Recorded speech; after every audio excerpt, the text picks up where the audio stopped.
Hello friends, പുതിയൊരു വീഡിയോയിലേക്ക് എല്ലാവർക്കും സ്വാഗതം. നമുക്കൊരു എഗ് കട്ട്ലേറ്റ് തയ്യാറാക്കാം.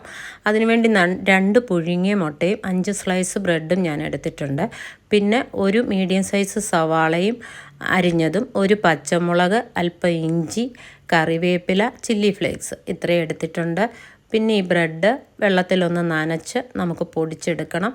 പിന്നെ മുട്ട 2 ഗ്രേറ്റ് ചെയ്ത് എടുത്തതിന് ശേഷം 1 ടേബിൾ സ്പൂൺ കോൺഫ്ലവറും 1 ടേബിൾ സ്പൂൺ അരിപ്പൊടിയും ആവശ്യത്തിനുള്ള ഉപ്പും ചേർത്ത് ഇത് നന്നായിട്ടൊന്ന് കുഴച്ചെടുക്കണം.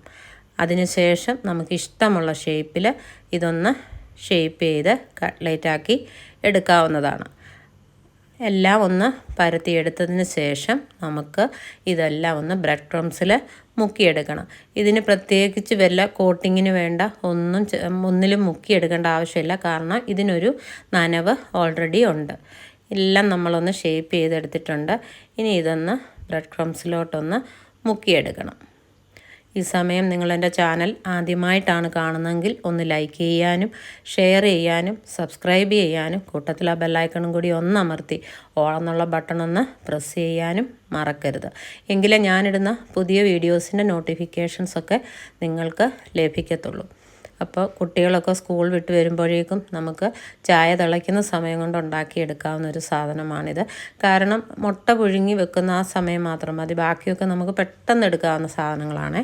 എല്ലാം നമ്മുടെ വീട്ടിൽ തന്നെയുള്ള ഇൻഗ്രീഡിയൻസ് ആണ്. അതുകൊണ്ട് ഇങ്ങനെയൊന്ന് ഉണ്ടാക്കി നോക്കണം. നിങ്ങൾ ഇഷ്ടപ്പെട്ട കൂട്ടുകാരിലേക്കൊക്കെ ഈ വീഡിയോസ് ഒന്ന് ഷെയർ ചെയ്ത് കൊടുക്കണം. എണ്ണ തിളച്ചിട്ടുണ്ട്. ഇനി നമുക്ക് ഓരോന്നും ഇതിലിട്ട് വറുത്ത് കോരി ഒരു ലോ ടു മീഡിയം ഫ്ലെയിമിലിട്ട് വേണം ഇത് വറുത്തെടുക്കാൻ.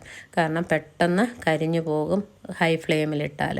അപ്പോൾ എല്ലാം നമ്മളിതുപോലെ ഒന്ന് എല്ലാ കട്ട്ലേറ്റും വറുത്തെടുത്തിട്ടുണ്ട്. ഇനി അല്പം ടൊമാറ്റോ സോസ് കൂടി ചേർത്ത് നമുക്കിത് കഴിക്കാവുന്നതാണ്.